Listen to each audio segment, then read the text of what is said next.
Pour comprendre comment je me suis retrouvée habillée en femme sandwich à 8 h du mat en plein marché, faut revenir quelques semaines en arrière. À ce moment précis. Là où je me suis dit, mais là voilà l'idée bim bam boum. Et moi généralement quand je dis bim bam boum, ça part mal. Mais là je sais pas, je le sentais bien. Première étape, la médiathèque, pour choper le plus d'infos possible. Et là pour le coup j'étais servie. Près de 60 000 ouvrages sur 3 étages. Et heureusement, Arthur, une bonne âme pour m'aider à me repérer et à trouver mon bonheur. Bon, restait à dompter cette machine. Et vous me croirez ou pas, mais c'est Mohamed, 75 ans, qui est venu m'expliquer comment me servir du logiciel. Ce petit papy m'a bluffé. Il m'a raconté comment il était devenu à l'aise avec l'informatique, lui qui n'y connaissait rien du tout il y a encore quelques mois.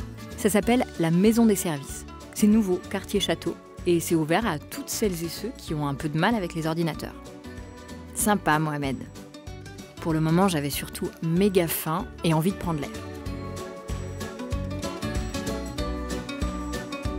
À côté de moi, sur le banc, il y avait Maude, 8 ans, un véritable moulin à paroles, qui m'a raconté qu'à son école, au Chêne Creux, ils ont fait plein de travaux, que maintenant c'est trop cool, qu'il y a même une cantine qui propose des plats végétariens et des produits locaux, et que d'abord c'est important de bien manger, et qu'un sandwich, c'est bof quand même pour la santé.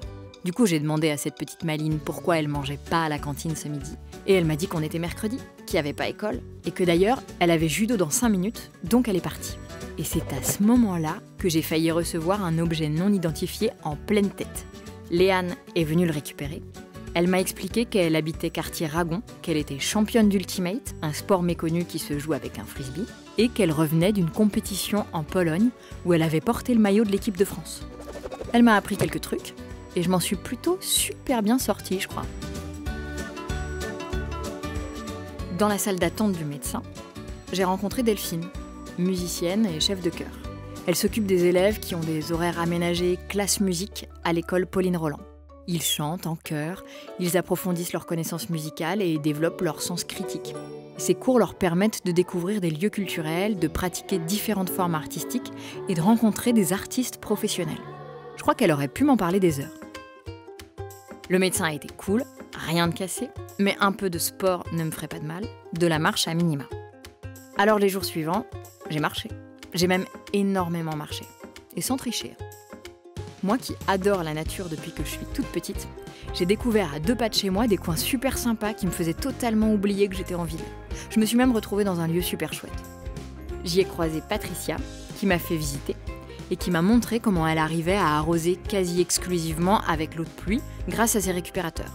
Et que d'ailleurs, si ça m'intéressait, je pouvais passer à la mairie pour avoir plein d'infos. Là, en effet, j'ai fait le plein de conseils. Sur l'écologie, mais pas que. J'ai aussi appris qu'il y avait une fête de la ville le 17 juin et surtout qu'il y avait une rencontre avec les élus le lendemain dans le quartier Pont-Rousseau et qu'on pourrait plus me renseigner là-bas et m'aider pour mon projet. Le lendemain, j'y suis allée, j'ai rencontré les élus et Madame la maire, Agnès Bourget. Je lui ai parlé de mon idée. Elle m'a dit que c'était intéressant et que ça faisait totalement écho avec leur démarche de ville nature. Elle m'a d'ailleurs encouragée à candidater à l'opération Enveloppe Quartier. Et voilà comment je me suis retrouvée, moi, un matin à 8 h sur le marché, déguisée en femme sandwich, à faire campagne pour mon projet.